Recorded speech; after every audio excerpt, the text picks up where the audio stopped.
الحمدللہ اللہ رب العزت فضل و کرم سے تراویح میں 18 پارے مکمل ہوئے اور اللہ تبارک و تعالی ہمیں اسی طرح پورا قرآن سننے کی توفیق بارفیق عطا فرمائے۔ رب تبارک و تعالی قرآن مقدسہ کے اندر 18ویں پارے میں مومنین کا ذکر فرماتا ہے کہ کامیاب کون مومن اور مسلمان ہیں جو اپنی نمازوں میں خشوع کرتے ہیں، دل کے حضور کے ساتھ نماز کی ادائیگی کرتے ہیں، اور جو زکوٰۃ ادا کرتے ہیں، جو اپنی پاکیزگی جسم کی ظاہری و باطنی پاکیزگی رکھتے ہیں اور اپنے اللہ کے بنائے ہوئے حدود کی حفاظت کرتے ہیں، تو ایسے لوگ کامیاب ہیں اور ایسے لوگ جنت کے وارث ہیں۔ سبحان اللہ۔ پھر رب تبارک و تعالیٰ نے انسان کی تخلیق کے بارے میں ارشاد فرمایا کہ انسان کی پیدائش کیسے ہوئی۔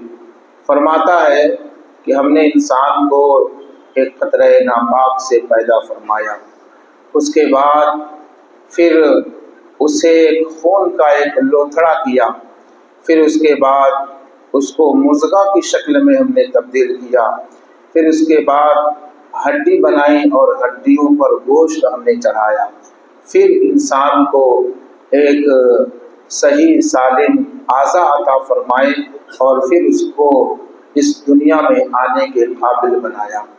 پوری تخلیق کی اور پوری پیدائش کا ذکر رب تبارک و تعالیٰ نے قرآن مقدسہ کے اندر ارشاد فرمایا۔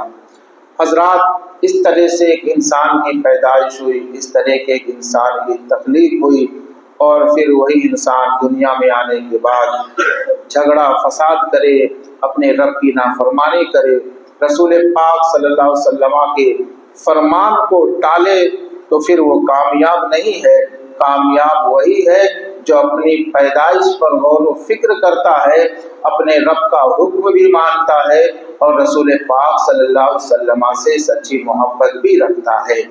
حضرات، پھر اللہ رب العزت نے اس کے اندر ارشاد فرمایا کہ کون لوگ ہیں جو اپنے رب کی حدود کو پار نہیں کرتے، یعنی اس کے اندر پھر ایک سورت کا ذکر ہے۔ اس سورت میں سورہ مومنون کے اندر چند آیتیں ہیں۔ افحسبتم انما خلقناکم عبثا وانکم الینا لا ترجعون۔ اس کا مطلب ہے کیا تم یہ گمان کرتے ہو کہ ہم نے تمہیں پیدا کیا تو بیکار پیدا کیا؟ تمہیں بیکار نہیں پیدا کیا۔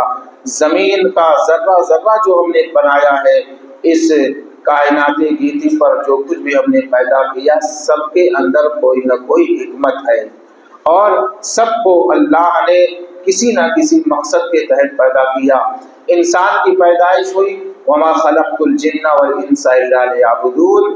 اے لوگو، ہم نے انسان و جنات کو پیدا کیا اپنی عبادت کے لیے، لہذا انسان کی پیدائش بے مقصد نہیں ہوئی بلکہ با مقصد ہوئی، اور وہ مقصد یہ ہے کہ رب کی عبادت کی جائے، رب کا حکم مانا جائے۔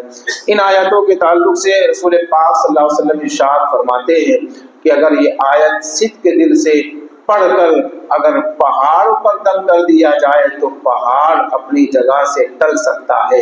اس آیت کریمہ میں اور اس سورت کے آخری حصہ میں یہ اللہ نے فضیلت عطا فرمائی۔ پھر سورہ نور کا ذکر فرمایا۔ اس کے اندر رب العزت نے فرمایا، اے ایمان والو، جب تم اپنے گھر میں داخل ہو یا کسی دوسرے گھر میں داخل ہو تو پہلے سلام کر کے جاؤ اور اجازت لے کر جاؤ۔ اگر گھر میں کوئی نہ ہو، حدیث میں آتا ہے اگر اپنے گھر میں داخل ہوتے ہو، گھر میں کوئی نہ ہو تو تم مجھ پر سلام کرو۔ رسول پاک فرماتے ہیں مجھ پر سلام کرو اور درود شریف پڑھو، یہ گھر میں جانے کا طور طریقہ ہے۔ جب کسی دوسرے گھر میں جائیں تو پہلے ہم دروازے پر دستک دیں، اور ڈور کو نوک کرے، اگر اندر سے اجازت اور پرمیشن آئے تب ہم اندر داخل ہو، اور اگر اندر سے آواز نہ آئے، آپ کو اجازت نہ ملے تو آپ ناراض نہ ہوں بلکہ واپس چلے جائیں۔ ہو سکتا ہے صاحب خانہ کسی کام میں مشغول ہو اور وہ آپ سے ملاقات نہ کرنا چاہتے ہو یا وقت نہ ہو، لہٰذا ہمیں مذہب اسلام نے یہ طور و طریقہ عطا فرمایا۔ پھر فرمایا قل للمؤمنین یغضوا من ابصارهم ویحفظوا فروجهم، محبوب آپ مومنوں سے فرما دیں کہ اپنی نگاہوں کو نیچی رکھیں اور اپنی شرمگاہ کی حفاظت فرمائیں۔ پھر مومنہ عورتوں کا ذکر فرمایا کہ عورتوں سے کہہ دیں کہ اپنی نگاہوں کو نیچے رکھیں اور اپنے حسن کو ظاہر نہ کریں، لیکن چند لوگوں پر، وہ چند لوگ کون؟ اپنے شوہروں پر، اپنے بچوں پر، اپنے باپ، اپنے سسر اور اپنے چچا یا اپنے پھوپھی اور ایسے لوگوں پر جو ہے اپنے حسن کو ظاہر کر سکتی ہے۔ اس کے علاوہ اور دوسرے غیر محرموں پر اپنے حسن کو ظاہر نہ کرے۔ فرمایا گیا کہ اپنے پیروں کو زمین پر تیز آواز سے رکھ کر نہ چلے تاکہ ان کا حسن ظاہر نہ ہو جائے۔ یہ مذہب اسلام نے عورتوں کے بارے میں حجاب کے تعلق سے آیتوں کا ذکر فرمایا۔ پھر نکاح کی فضیلت کی باری آئی اور نکاح کا تذکرہ فرمایا۔ فرماتے ہیں، اللہ فرماتا ہے جو تنگ دست ہوتا ہے اگر وہ نکاح کر لیتا ہے تو پھر اس کی تنگ دستی ختم ہو جاتی ہے، اللہ تعالیٰ اس کے رزق میں فراخی عطا فرماتا ہے۔ رسول پاک صلی اللہ تعالیٰ علیہ وسلم نے بھی ارشاد فرمایا نکاح کرو تمہاری تنگ دستی ختم ہو جائے گی اور تم غنی ہو جاؤ گے۔ اسی طرح حج اور عمرہ جو شخص کرتے ہیں اللہ تعالیٰ ان کی بھی تنگ دستی کو دور فرماتا ہے اور اللہ تعالیٰ انہیں مالدار عطا فرماتا ہے۔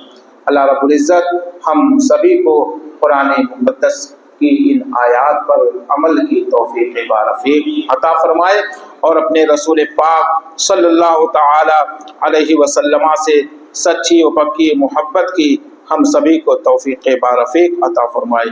وآخر دعوانا الحمدللہ رب العالمین۔ صلی اللہ علیہ نبی الامی وآلہ صلی اللہ تعالی علیہ وسلم۔ صلاة و سلام علیک یا رسول اللہ صلی اللہ تعالی علیہ وسلم۔ یا اللہ یا رحمن یا رحیم دل ہمارا کن مستقیم بحق ایاک نعبد و ایاک نستعین۔ اللهم ربنا افتح بيننا وبين قومنا بالحق وأنت خير الفاتحين۔ اللهم يا ربنا أنت مولانا فانصرنا على القوم الكافرين۔ اللهم ربنا إنك جامع الناس ليوم لا ريب فيه إن الله لا يخلف الميعاد۔ اللهم إنا نسألك علما نافعا ورزقا واسعا وعقلا سليما وذهنا زكيا وقلبا خاشعا وعملا متقبلا صالحا۔ اللهم يا فتاح يا عليم اللهم افتح علينا حكمتك وانشر علينا رحمتك يا ذا الجلال والإكرام۔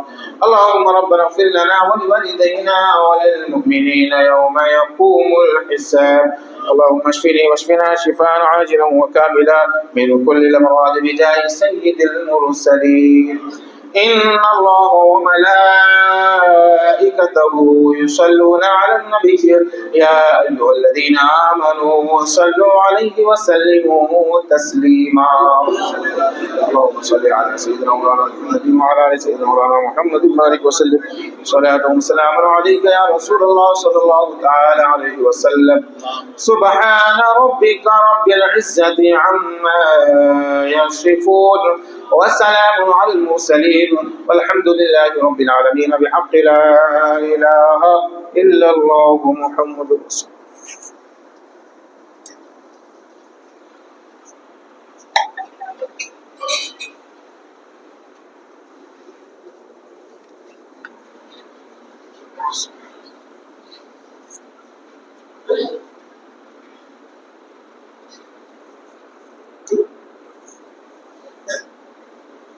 اے شہنشاہ مدینہ الصلاۃ والسلام شہنشاہ مدینہ الصلاۃ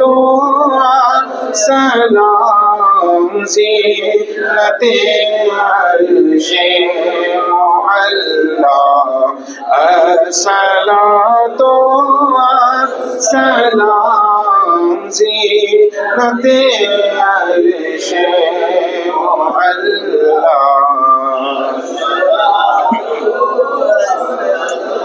رب ہب لی امتی کہتے ہوئے پیدا ہوئے رب ہب لی امتی کہتے ہوئے پیدا ہوئے رب نے فرمایا کہ بخشا الصلاۃ والسلام شہنشاہ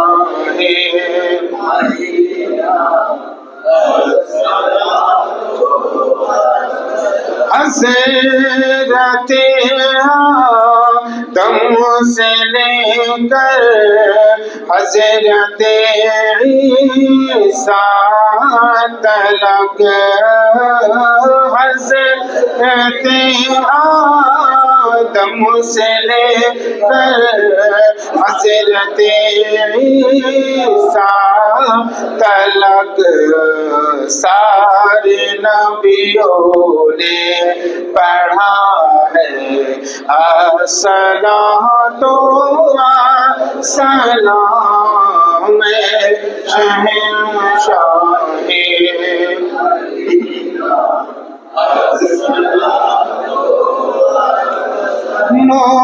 مومنوں پڑھتے رہو تم اپنے آقا پر درود مومنوں پڑھتے رہو تم اپنے آقا پر درود اے فرشتوں کا وظیفہ الصلاۃ والسلام شہنشاہ مدینہ الصلاۃ میں غسلی ہوں جمیل قادری مرنے کے بعد میں غسلی ہوں جمیل قادری مرنے کے بعد میرا لاشا بھی پڑھے گا الصلاۃ والسلام شہنشاہ مدینہ الصلاۃ والسلام زینت عرش معلی